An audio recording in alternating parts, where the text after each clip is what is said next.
पहले हमें ये समझना पड़ेगा ये समय है क्या। ये जो समय हम कहते हैं, जब पृथ्वी एक चक्कर लगा लेती है सूरज के चारों तरफ तो 1 साल हो जाता है, और फिर वो चक्कर लगाती रहती है 1 साल 2 साल 3 साल, ऐसे हम अपने गिनते रहते हैं। तो सबसे बड़ी बात समय की ये है कि आप आगे जा सकते हैं, कभी पीछे नहीं जा सकते। अगर जो मैं ये चाहूँ कि जब मैं आपके ऑफिस में एंटर किया वापस उस समय में चला जाऊं, मैं जा ही नहीं सकता। मैं हमेशा आगे की तरफ जाऊंगा।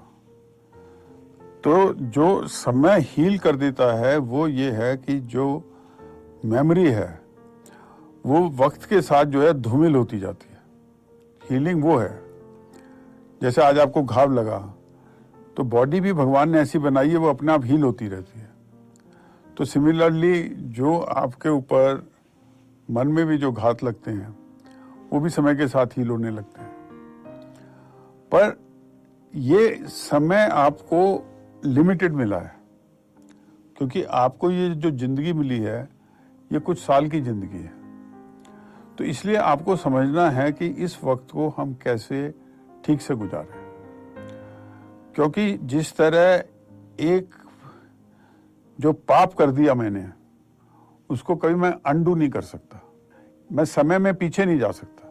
मैं ये नहीं कह सकता कि मैं लास्ट ईयर वापस जाके फिर उसको अनडू करके फिर इस साल में आ जाऊंगा, पॉसिबल ही नहीं है।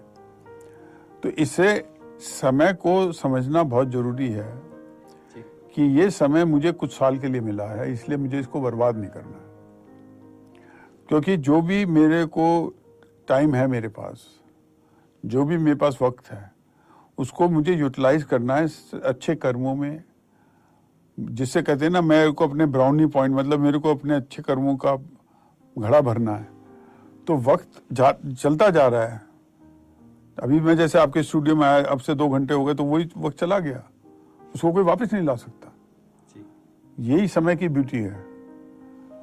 और समय को समझना बहुत ज़्यादा जरूरी है, क्योंकि आपको एक लिमिटेड टाइम के लिए, अब जैसे समय की बात ये होती है, जैसे आप एक शहर में जाते हो, आप होटल में चेक इन करते हो, तो आपको पता होता है कि मैं 2 दिन के लिए आया हूँ। तो आप उसी 2 दिन में फिर जो भी आपको काम करना आता है उसको आप कंप्रेस करते हो। आप बेस्ट से बेस्ट उस शहर को एंजॉय करना चाहते हो, बेस्ट से बेस्ट रेस्टोरेंट में जाना चाहते हो, क्योंकि आपको लगता है मैं 2 दिन के लिए आया हूँ। तो वो ये दुनिया है, आप कुछ साल के लिए आए हो, आप परमानेंटली नहीं आए। तो वो जब समय को आप उस तरह से जब समझेंगे, तब आपकी बात समझ में आएगी कि भाई ये जो समय है ये तो बहुत कीमती है, ये मुझे फिर मिलेगा ही नहीं। और मुझे क्या पता ये जीवन भी फिर मिलेगा नहीं। तो ये जो भगवान ने मुझे जीवन दिया है और ये मुझे जो वक्त दिया है, उसकी मुझे वैल्यू करना चाहिए ना।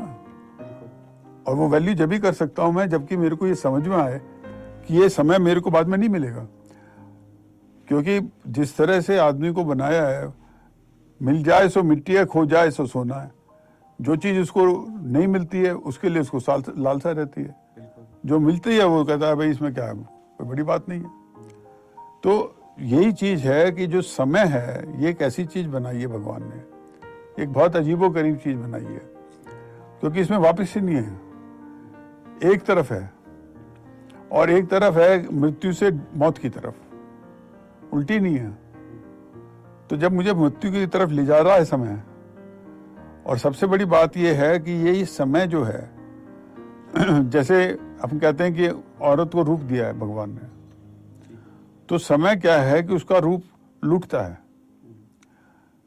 क्योंकि जैसे जैसे उसको बुढ़ापा आता है, उसका चेहरा क्यों बिगड़ता है, क्यों उसकी ब्यूटी खत्म करता है भगवान? क्योंकि सबको पैरेलल करना चाहता है। वो चाहता है मृत्यु तक सब एक से हो जाएं। तो इसीलिए जिनको भगवान ने रूप दिया है उनसे तो रूप छीन सकता है, जिनको दिया ही नहीं उनसे क्या छीनेगा। तो सिमिलरली वो चाहता है कि हर कोई इक्वल हो जाए। तो वो वक्त की एक मार जिसको कहते हैं ना, अच्छा फिर कहते हैं हम आजकल आपका बहुत अच्छा वक्त चल रहा है, फिर कहते हैं आजकल आपका बहुत खराब वक्त चल रहा है। तो ये क्या चीज है? ये वक्त क्या है? ये भला क्या है वक्त? ये क्यों अच्छा वक्त चलता है, क्यों खराब वक्त चलता है? तो इसको अगर जो हम वक्त को ठीक से समझेंगे तो हमारी समझ में आएगा कि हमारी पूरी जिंदगी ही वक्त की मुट्ठी में है। ये पूरी वक्त की मुट्ठी में पूरी जिंदगी कैद है। बिल्कुल।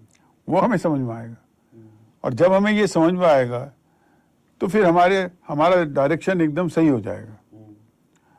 जैसे वो पुरानी सिंग भी है, वक्त की कैद में जिंदगी है मगर चंद घड़ियां यही है जो आजाद है।